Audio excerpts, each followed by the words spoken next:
Now that you understand the portfolio, I want to pause for a second and talk about the importance of understanding compound annual growth rates. For a lot of people, it's just a number on the screen that the bigger the number is, the better. But how much bigger is better? What is the difference between getting 18% with the predicting alpha portfolio versus 8 or 9% in the market regularly? How much of a difference does this really make in my life? And so I think this section, if you give it a watch, is going to be the best sell for why you should be allocating capital here. Once you see these numbers and how big of a difference it really makes, it kind of changes the way you think about how to allocate time and money towards investments. So let's paint a scenario. Let's say there's a world where you have $150,000 in cash right now and the ability to contribute $2,000 a month towards your account. In situation A, you just buy some typical market investment generating an 8% annual growth rate. And in situation B, you are allocating money to the predicting alpha portfolio, which is generating an 18.4% compound annual growth rate. How big of a difference do you think there will be between the two? Well, to start off, the market investment didn't do poorly. You turned your 150,000 initial investment and your contributions into $696,000,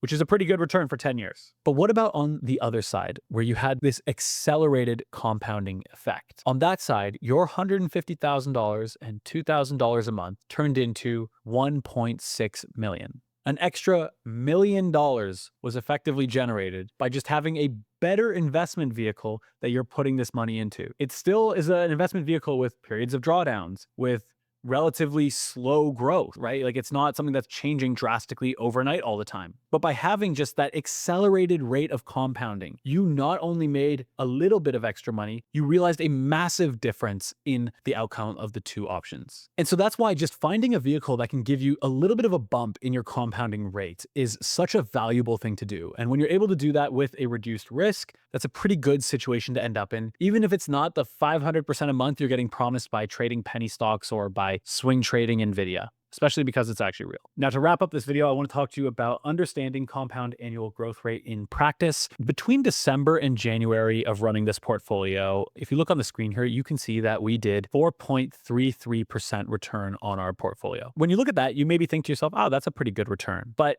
we need to really understand what this means in context. If we looked at that 4.3% month and thought about it on an annual scale, that is a 66% return per year. That is an incredibly big return on an annual basis. The reason I share this with you is that no matter if it's to the upside or downside, like we're going to see months where there are these outsized returns and we cannot get too attached to them because the average month that we're going to see is a return of maybe 1% a month. And that is completely normal and fine. Like the idea of a 4% month every month is just like the biggest outlier ever. It is not something that you should be counting on or even expecting to continue. But when you see 0.5% in a month or 1% in a month, you shouldn't be feeling bad about that either. That grows at a very high rate over a long enough period of time. These are small steps to go a very long journey. When we think about compounding, we need to understand that there are periods of lulls, periods of spikes, periods of pretty calmness where nothing's really happening. And it is the average over all of these that give us the shape of our return profile and give us the level of compounding that we're anticipating. All of this is to say, always think long-term about the portfolio. What you see in a single month literally doesn't matter, for better or worse. This 4.3% month, I did go laugh about it with the guy I designed the strategy with because it was such a big month, but